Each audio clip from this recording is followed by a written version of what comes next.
Housewife into Small Business Owner Episode 2. Hi guys, I am Speety from Wozu. Welcome to a day in my life as a small business owner. Business start பண்றதுக்கு முன்னாடி எனக்குன்னு ஒரு style இருக்கணும் and எனக்குன்னு ஒரு plan இருக்கணும் அப்படிங்கிற ஒரு தாட்ல தான் நான் பிசினஸ் ஸ்டார்ட் பண்ணேன். ஸோ பிசினஸ் ஸ்டார்ட் பண்ணது நான் நினைச்ச உடனே என்னால ஸ்டார்ட் பண்ணல.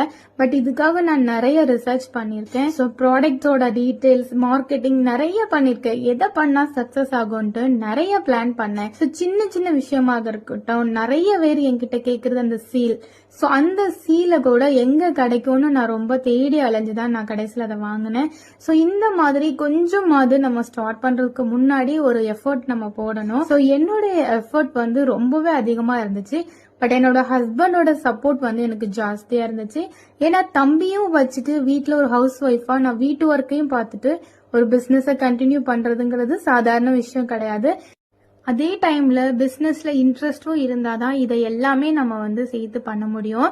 ஸோ பிசினஸ் பண்ணா நம்மளுக்கு கொஞ்சம் அமௌண்ட் வரும், நம்ம அதை காசு சம்பாதிக்கணும் அப்படிங்கிற தாட்டை விட ஃபர்ஸ்ட் நம்ம ஸ்டார்ட் பண்ணுவோம், அதுக்கப்புறம் அதுல ஜெயிப்போம் அப்படிங்கிற ஒரு தாட்ல நீங்க ஸ்டார்ட் பண்ணுங்க. பட் என்ன பொறுத்த வரைக்கும் நான் சொல்றது ஒண்ணுதான், உங்களுடைய கான்பிடன்ட் லெவலை என்னைக்குமே விட்டுறாதீங்க. ஏன்னா நான் ஸ்டார்ட் பண்ணும்போது ஒரு ஃபாலோவர், ஒரு சப்ஸ்கிரைபரோட ஸ்டார்ட் பண்ண என்னுடைய பிசினஸ் இப்ப 100+ ஆர்டர்ஸை வந்து ஷிப் பண்ணிருக்கேன். வெறும் என்னுடைய பேக்கிங் வீடியோஸ் மட்டுமே பார்த்து என்னை ட்ரஸ்ட் பண்ணி நிறைய கஸ்டமர்ஸ் எனக்கு ஆர்டர் கொடுத்திருந்தாங்க. ஸோ அவங்க எல்லாருக்குமே இந்த வீடியோல நான் தேங்க்ஸ் சொல்லிக்கிறேன். First of all small business பண்ற எல்லாருக்குமே என்னை பொறுத்த வரைக்கும் கான்பிடென்ட்டை கண்டிப்பா விட்டுறவே கூடாது. ஒரு நாள் ஒரு ஆர்டர் வரும், கண்டிப்பா இன்னொரு நாள் 100 ஆர்டர் வரும்.